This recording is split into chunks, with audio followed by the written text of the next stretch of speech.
Nuevo vídeo, nuevo combate. Jack Ryan contra Ron Hunter. John McTiernan contra Tony Scott. El miedo al comunismo contra el miedo al razonamiento. Entramos en aguas profundas.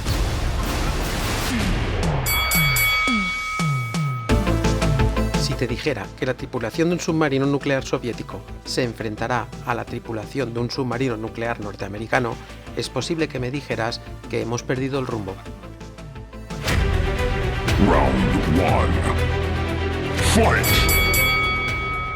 En un rincón del cuadrilátero tenemos el argumento de La caza del octubre rojo, con guión de Larry Ferguson y Donald Stewart, que se basa en la novela de Tom Clancy del mismo nombre. El guión nos narra la historia de Marco Remius, un capitán respetado dentro de la Armada de la Unión Soviética que durante unas maniobras a los mandos del Octubre Rojo, el submarino nuclear más moderno y letal del que dispone el Ejército Rojo, urde un plan para realizar una deserción encubierta. El gobierno de la Unión Soviética, al enterarse de tal propósito, entra en pánico y comunica al gobierno de los Estados Unidos que Remius se ha vuelto loco y pretende atacar la Tierra de la Libertad. La Armada de los Estados Unidos empieza una caza desesperada en busca del supuesto submarino rebelde. La historia que los guionistas nos propone es una cinta de acción del gato y el ratón con una narrativa eficiente, con el suspense y la acción hilvanadas de tal manera que se disfruta durante todo el camino.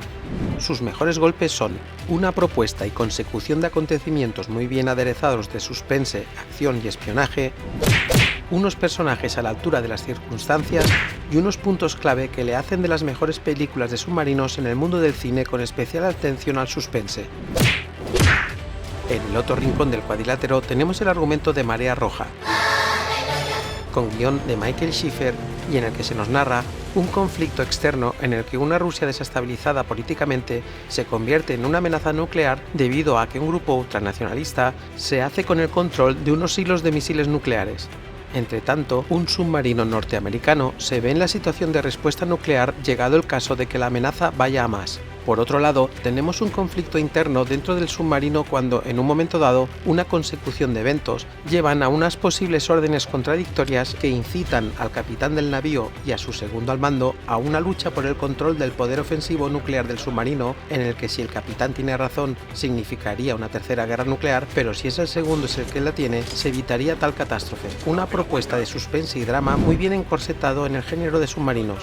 Sus mejores golpes son una propuesta argumental digna de debate, una sucesión de acontecimientos que llevan al crescendo del suspense y la tragedia potencial, y unos personajes y conflicto político acertadamente dramáticos.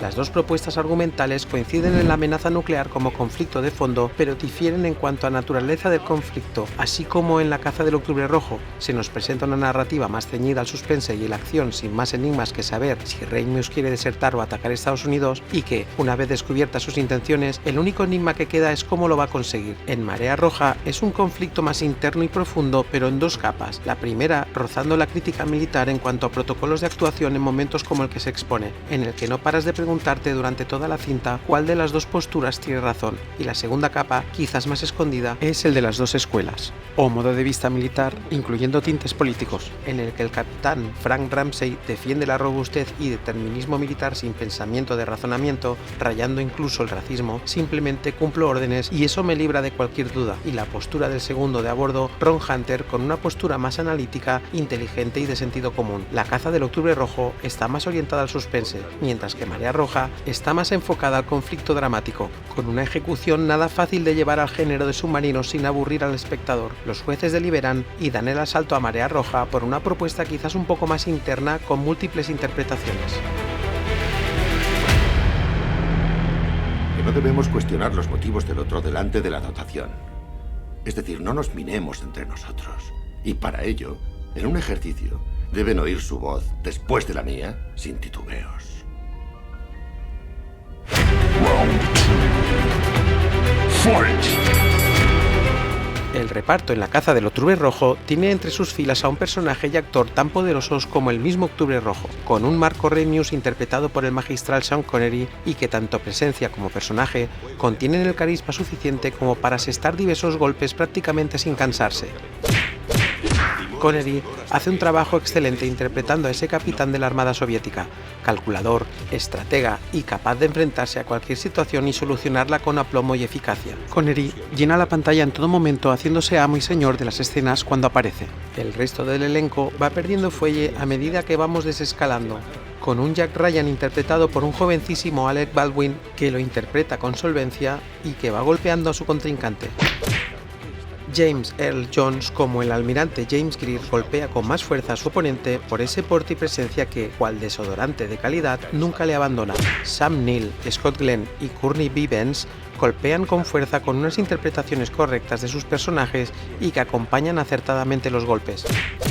Del resto del elenco que golpean, quizás destacaría el villano escondido de la historia, un también jovencísimo Stellan Skarsgård como el capitán Tupolev, un comandante tan ansioso como imprudente y que, con muy poco tiempo en pantalla, el actor es capaz de presentarte las capacidades y carencias del personaje con total solvencia.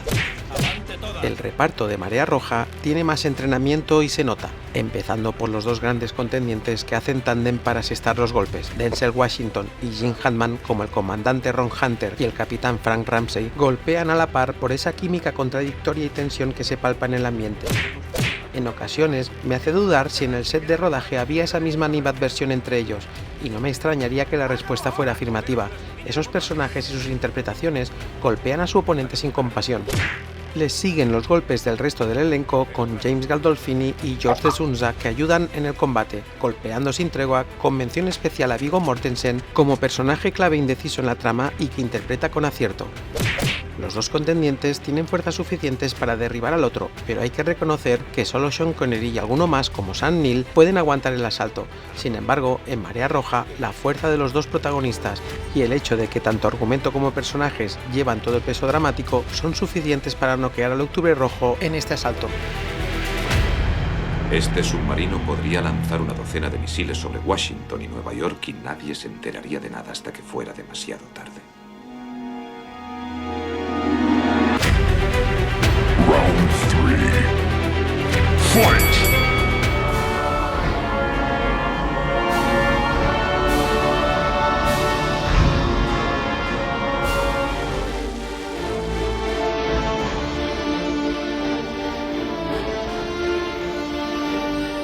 Basil Poledouris entra en el ring con la partitura en la mano reforzada con hierro. Poledouris, un combatiente curtido en combate, se acerca convencido a su contrincante de su superioridad musical y asesta varios golpes bien dirigidos con una banda sonora que acompaña la trama con elegancia en todo momento, dando o quitando tensión según lo requiere la trama. Los efectos sonoros están incluso a una escala superior a la banda sonora, con especial atención a las escenas de acción con esos sonidos típicos del género, como el sonar, sonidos de torpedos, el sistema de propulsión del Octubre Rojo, etc. Todos ellos muy bien introducidos y que asestan un par de golpes importantes más. Entra en acción la partitura de Hans Zimmer, que se lame las heridas y sonríe. Zimmer se acerca a su contrincante y responde a golpes con su interpretación del acompañamiento musical en el género de submarinos. Los golpes son certeros, pero con menos fuerza. Da la impresión que no está en su mejor momento o que sigue directrices muy concretas. Y es que la partitura de Zimmer concuerda con su paso por los productores Don Simpson y Jerry Bruckheimer y creo que está influenciada de alguna manera en el sentido musical, con gran calidad pero siguiendo ciertos patrones reconocibles y que te sirven tanto para una película de suspense y drama como Marea Roja, como de una pura de acción como La Roca y el que se le perciben ciertas similitudes.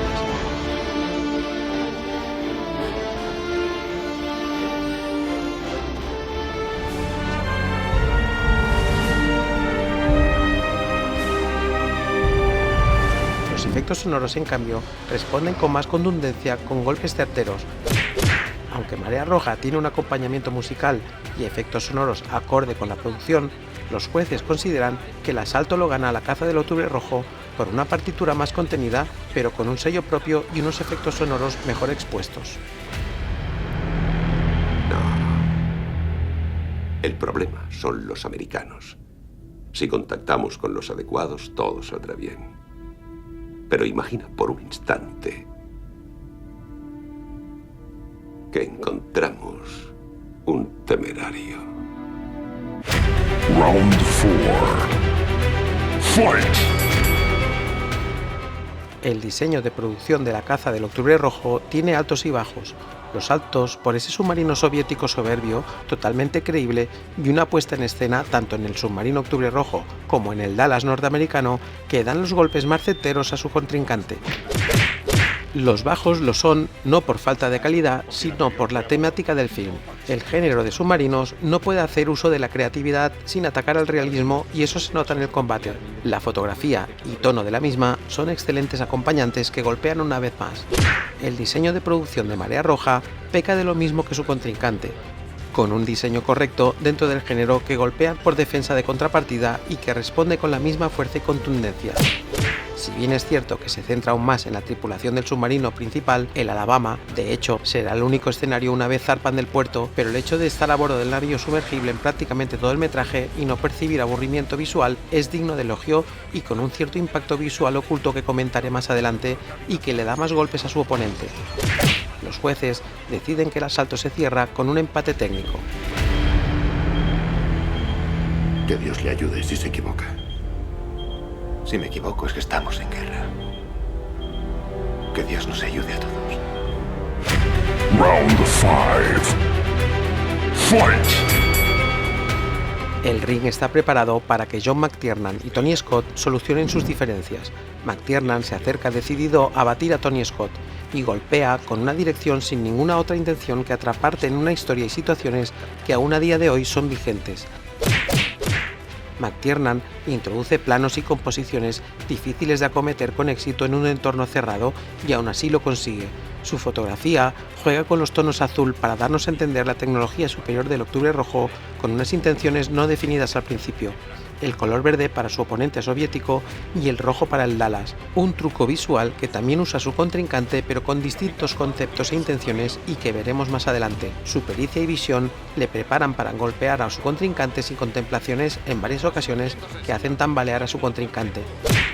Tony Scott está aturdido pero tiene fuerzas suficientes para responder a los golpes.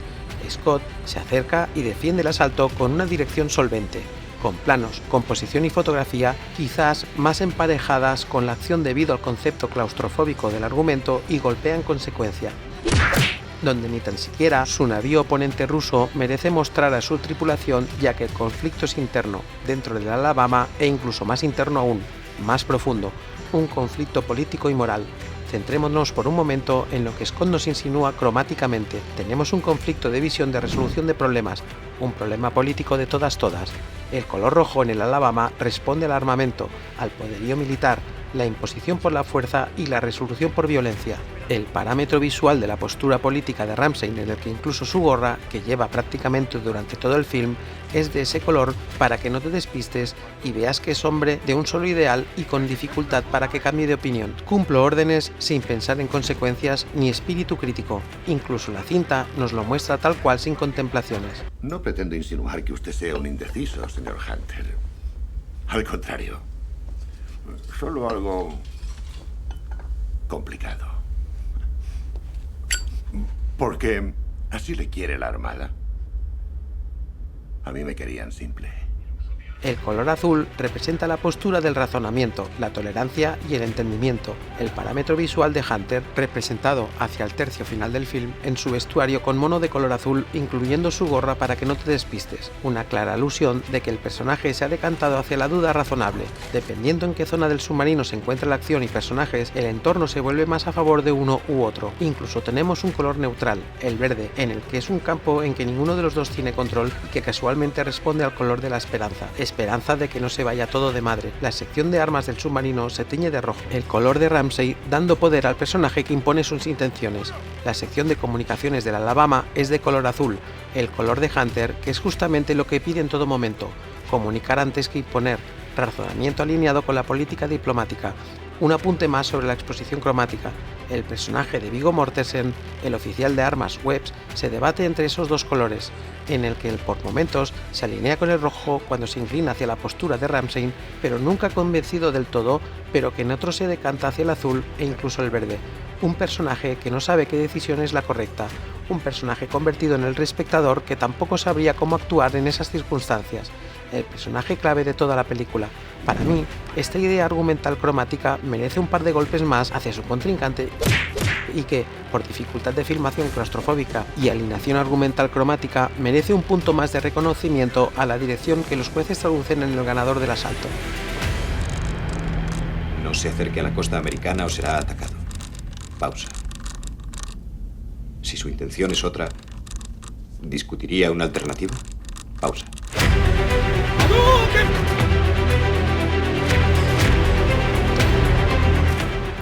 La escena Hadouken de la caza del Octubre Rojo respondería quizás a ese momento de tensión en el que se nos muestra a un comandante Ramius totalmente seguro de sus tácticas, pero que el espectador no le está del todo al ver un movimiento temerario en primera instancia. Es el momento del ataque del submarino de Tupolev hacia el Octubre Rojo y en el que Ramius da la orden de poner rumbo a los torpedos, sabedor de que estos se arman a una distancia que, si no es sobrepasada, no tendrán capacidad de detonación, pero que el espectador lo ignora al inicio porque no tiene esa información. Rumbo en 3-1-5. Timón a estribor hasta que esto marque 3-1-5. No se equivoca. Ryan, no gire ese maldito mando. 3-1-5. Se está dirigiendo hacia el torpedo. Sí. El espectador empieza a dudar de la capacidad de Ramius. ¿Cómo es capaz de dirigirse hacia los proyectiles? Este hecho, que es simple y sin añadidos, nos detalla lo experimentado y seguro que es el personaje de Connery como el personaje más capaz de la historia. Y la guinda de toda la escena es el interés de Ramius sobre Ryan en un momento en el que debería ser lo último que te preocuparía ante tal amenaza. ¿Tiempo para el impacto del torpedo? 20 segundos. ¿Qué libros? Como dice. ¿Qué libros ha escrito? Es el gran momento Hadouken. Es en este momento donde el personaje de Ramius consigue la certificación de comandante de submarino excepcional. El único punto que me cuesta aceptar es la negativa del comandante Mancuso del Dallas sobre la maniobra. Y justo al terminar, dar testimonio de «Ah, sí, estos son tácticas que no me acordaba yo que...». ¿Qué ha ocurrido? Tácticas de combate, señor Ryan. Al ir hacia el torpedo, el capitán disminuyó la distancia antes de que pudiera armarse. Estaba en contra de la maniobra, pero era broma. Era para que estuvierais atentos. Esta última reacción de Mancuso no me acaba de encajar. La escena Hadouken de Marea Roja sería para mí el clímax y punto de inflexión argumental donde tanto Hunter como Ramsey discuten acaloradamente sus posturas y se ponen por fin las cartas sobre la mesa, donde visualmente se nos brinda el conflicto de poder entre estos dos personajes. Incluso los planos nos ayudan a entender la situación, donde la secuencia empieza en los personajes a un mismo nivel hasta que Ramsey, que quiere evitar el conflicto, y Hunter, persiguiendo la idea de que Ramsey recapacite, se eleva en posición donde usará su poder de rango y de volumen para hacer que Hunter se someta, pero Hunter, en una posición más débil, no da su brazo a torcer y se inicia el que para mí es el momento maestro del film, dos interlocutores imponiendo sus argumentos al unísono y en el que solo consiguen discrepancia por saturación. Me veré obligado con el apoyo de las normas a avisar al Contramaestre, presidente, autoridades como comandante al mando del submarino Alabama, le ordeno que ponga el segundo bajo arresto 5 y por el cargo de 0867 del reglamento de la Marina, relevarle a usted ahora mismo del mando, comandante. Por el cargo de amotinamiento. Unas posturas tan alejadas, tanto ideológicas como militares, que se proyectan en este momento justo. Un resumen de 8 minutos del conflicto base del film. Me parece una escena brutalmente bien estructurada, montada y filmada, y sin ni siquiera entrar en las interpretaciones de los actores. La escena Hadouken la recibe la caza del Octubre Rojo. ¡Hadouken! ¡Tanta profundidad! ¡A toda máquina! ¡A toda máquina! Pregúntele al ingeniero la posibilidad de ir al 105% del reactor. 7 horas. Toda la flota intentando cazarle. Final round. Fight! El combate llega a su último asalto sin saber a quién apostar. La propuesta de la caza del Octubre Rojo se cierne como una de las mejores películas del género de submarinos, con una narrativa y puesta en escena con poco margen de mejora, un film que visualmente sigue vigente y en cuanto a situación geopolítica aún más vigente, con la amenaza nuclear como amenaza principal en segundo plano. McTiernan hace un uso inteligente del ritmo, tensión y resolución con pocos o ningún punto negativo. Por otro lado, tenemos la propuesta de Marea Roja, una propuesta con escenario similar pero que ahonda más en la amenaza nuclear como problema de fondo, pero no en el importante. Si la propuesta argumental de la caza del Octubre Rojo y su amenaza nuclear sigue vigente, la de Marea Roja ni te cuento. El dilema principal es más social, político e incluso moral. Podría decirse que raya el mensaje pacifista, o al menos el del razonamiento, donde se critica la decisión del fin del mundo en un par de hombres con poderío suficiente como para iniciarlo. Scott nos muestra con maestría, pero sin dejar de lado su estilo, un conflicto imposible de hacer más interno e introspectivo dentro de un género donde no parecería que no encajaría en un inicio, atacando al espectador pidiéndole que se posicione. Nos encontramos dentro de un submarino con pocas o ninguna posibilidad de escapar del dilema interno, en aguas profundas y en el que debes decidir si ser frío, impulsivo y vengativo o calculador y reflexionar sobre las consecuencias donde no hay un paso atrás una vez dado. El hecho de que se consiga tal tensión solo con un par de personajes en tan poco espacio, tanto físico como temporal, la hacen un rival peligroso en el combate. La verdad es que las dos propuestas están tan bien ejecutadas que se hace difícil dar el golpe de gracia. Los jueces deliberan durante más tiempo de lo normal, pero al final se le da la victoria a la caza del Octubre Rojo por decisión dividida. ¡No tenemos ni un minuto que perder! Señor, necesita tiempo para pensarlo bien. ¡No tengo por qué pensarlo bien!